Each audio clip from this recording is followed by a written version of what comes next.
Good morning, good afternoon, good evening, good night. So it's time for session 8, economic ownership and AI. Let us continue our little journey. I want to begin by emphasizing the perspective on capitalization developed by the Capitalist Power School, or CASP for short. Because I think their perspective on capitalization and capital is really useful to make sense of what is going on here. So CASP argues that capital is not a material entity, nor a neutral financial mechanism that reflects the productivity of assets. It also extends far beyond machines and capital goods, as in neoclassical economics. Instead, we should view capitalization as a symbolic quantification and representation of the power of dominant capital groups in society. So the trillion-dollar capitalization of Nvidia, for instance, or Microsoft or Apple is a symbolic quantification of their power. And then we should add that the focus is on differential capitalization. So firms do not want to maximize profit, they want to increase their differential capitalization. That is, they want to increase their relative power rather than their absolute profit. So differential capitalization emphasizes the relative power of capitalists. This power is then used to shape, or what CASP calls to pre-order society. So here we have another concept, pre-order, which basically emphasizes the creation and the maintenance of a new order of power through these dominant capital groups. And I think it is quite telling that during the inauguration of Trump, we saw all the major tech leaders standing behind Trump, emphasizing their power in the pre-ordering of US society and world society at large. Another concept is strategic sabotage. According to CASP, strategic sabotage is ever present in capitalism to maintain power, and strategic sabotage involves limitations, inhibitions, and restrictions of various kinds to increase one's earnings and capitalization by undermining those of others. Mergers and acquisitions are similarly not merely about economic efficiency or about neutral market expansion, but are fundamentally about power dynamics. Firms engage in mergers and acquisitions to enhance their power relative to other entities. You buy up your competitors, and through renewed rounds of AI hype, we see how this pre-ordering of society is entering a new stage in the AI age, establishing a new order of power. This new order of power is quite evident if we take a look at the market capitalization of the biggest companies in the world. In front of us, we can see the Forbes Global 2000 list, and we can see that in terms of market capitalization, the United States is dominating sector after sector. And it's particularly dominant in the new economy, digital intensive sectors, such as computer hardware and software, for instance. And we see how Apple, Microsoft, Nvidia, Alphabet, Amazon, Meta, TSMC, Broadcom, they are all tech firms, digital firms that are dominating the global political economy in terms of market capitalization. We also see US dominance when it comes to AI projects that are supposedly European or that have been hailed as European competitors to OpenAI, AI projects that will finally give Europe its own AI star that can compete in the AI race, so to speak. When Mistral AI was launched, this was very much part of the discussion. Finally, Europe has its own AI tech, its own AI firm. And then I wrote something on LinkedIn where I criticized this perspective, and I might as well bring it up here. To hail Mistral as European is premature or simply inaccurate, I wrote. Its major investors are almost all American. Lightspeed Venture Partners, General Catalyst Partners, and Andreessen Horowitz are all American venture capital firms. Nvidia and Salesforce are American tech giants. Eric Schmidt, a US investor and former CEO of Google. The founders, although they are French, they all come directly from Meta and Google. Yes, we have a few French investors, of course, but that Mistral speaks for French or European interests is far from evident. It is more likely that Mistral represents the interests of its corporate owners and creditors. More than anything, the cap table is evidence of the globalization of American capital and the overwhelming presence of US interests in the AI age. We also see a number of mergers and acquisitions in this space. When it comes to data centers, Huawei is seen as dominating Africa's data center space. But we see how US Digital Realty is acquiring Terraco, getting a presence on the African continent basically overnight through acquisitions. Then we see how Broadcom acquired VMware, an important cloud provider. And then we see how Synopsys, very important when it comes to electronic design automation, how they acquired Ansys. So we see a number of acquisitions in the field. And when it comes to strategic sabotage, the attacks against Huawei are textbook cases of strategic sabotage when it comes to US restrictions, limitations, and inhibitions targeting Huawei and many other Chinese tech firms. We also see something that we can call the 90% club. We see a virtual monopoly by three giant firms in this space.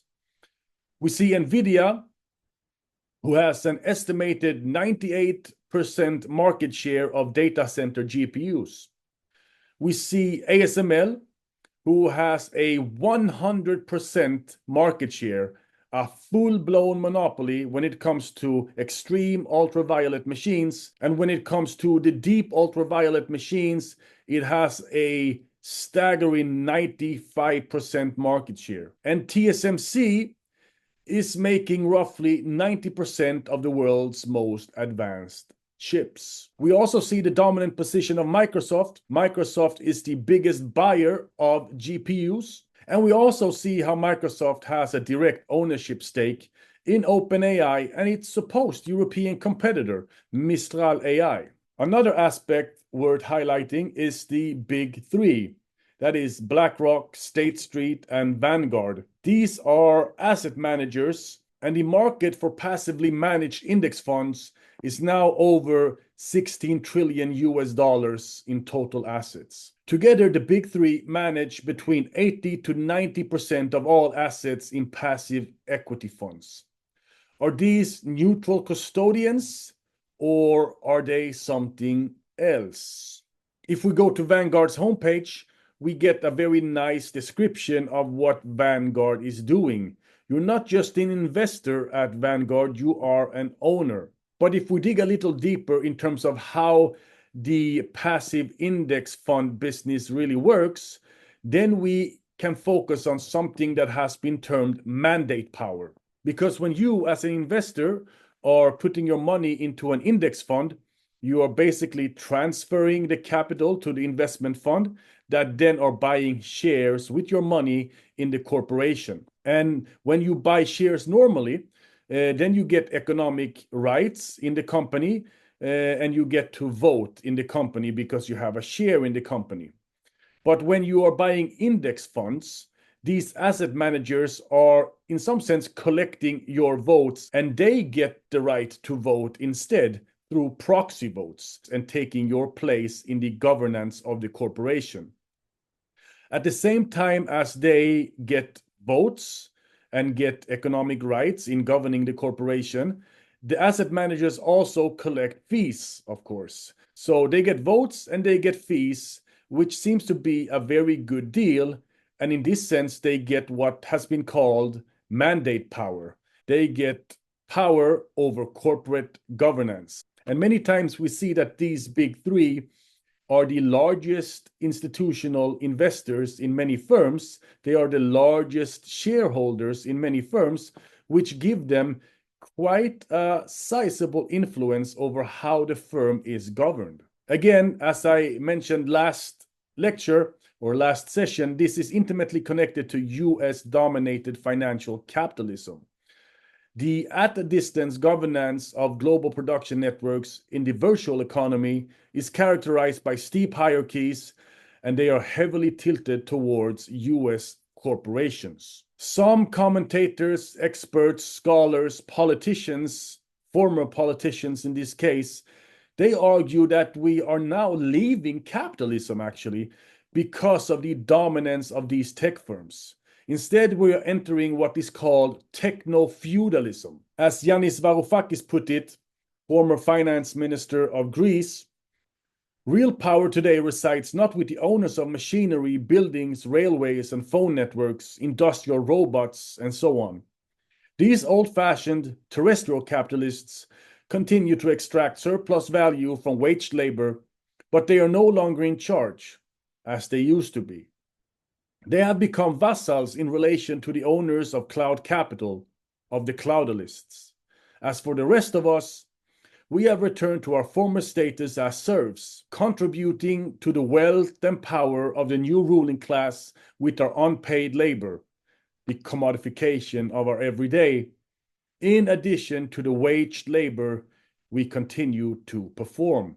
I totally get what Yanis is trying to capture here with his concept of techno-feudalism, but I don't really know if feudalism is the best concept. My understanding of feudalism is a system with multiple overlapping sovereignties, and Yanis is not really displaying a system with multiple overlapping sovereignties. Rather, he is displaying a system that is completely dominated by very few tech giants and how they extract value from everything we do online. I can understand the metaphor of vassals and serfs and lords and so on, and how the lord-vassal relationship makes sense in terms of aristocracies during the feudal age. But the feudal system is much more than just aristocracies, and it was a much more decentralized system than the centralization of power that we see today, which is why techno-feudalism doesn't really resonate given the very steep hierarchies and the extreme centralization of power around a few tech oligarchs. But that might be nitpicking, so forget about it. So what about DeepSeek?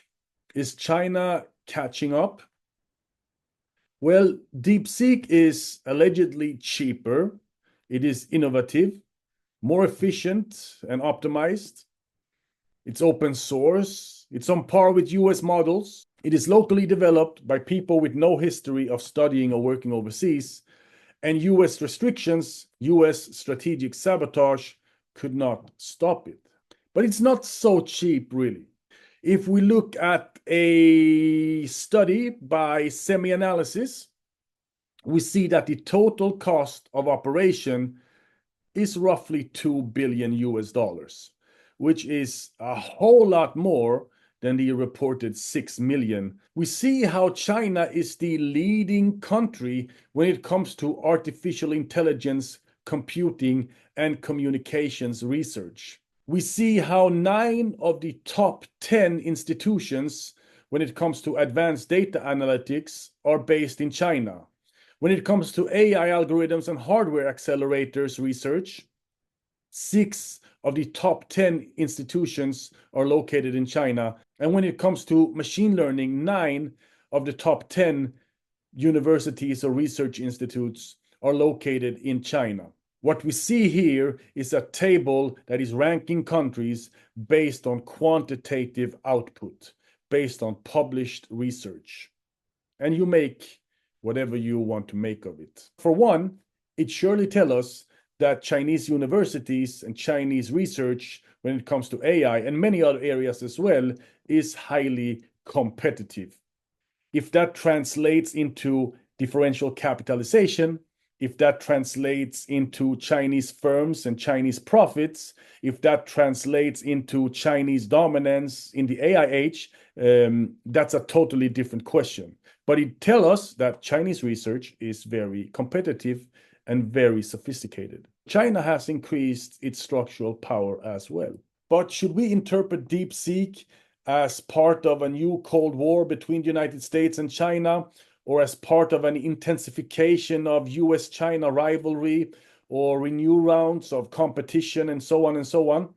Well, we also have to take into account that TikTok is cooperating with JP Morgan to build a global payment platform. We also have to take into account that CATL is licensing its technology to Ford. We also have to take into account that Berkshire Hathaway was an early investor in BYD. We also have to take into account that Lockyer Precision was recently awarded a contract by Apple for the assembly of iPhones. We also have to take into account that China recently made it possible for US financial firms to have a 100% ownership stake in Chinese mutual funds. We also have to take into account that DeepSeek depends on American hardware. And we also have to take into account that Microsoft was very fast in allowing DeepSeek to use its cloud platform, Azure. And we have many more examples, which is telling a story, despite all that we can read about in the news, a story of intimate cooperation between the United States and China. And I would argue that technology is the status marker above all other status markers. When DeepSeek was launched, we saw a lot of predictable China bashing, but we also saw a global chorus of tech leaders and experts that were in awe of China's technological development, praising China, giving it its due status. And that's it. For now, at least. Thank you very much for participating in these brief sessions. I hope you enjoyed it so far. All the very best. Take care. Bye bye.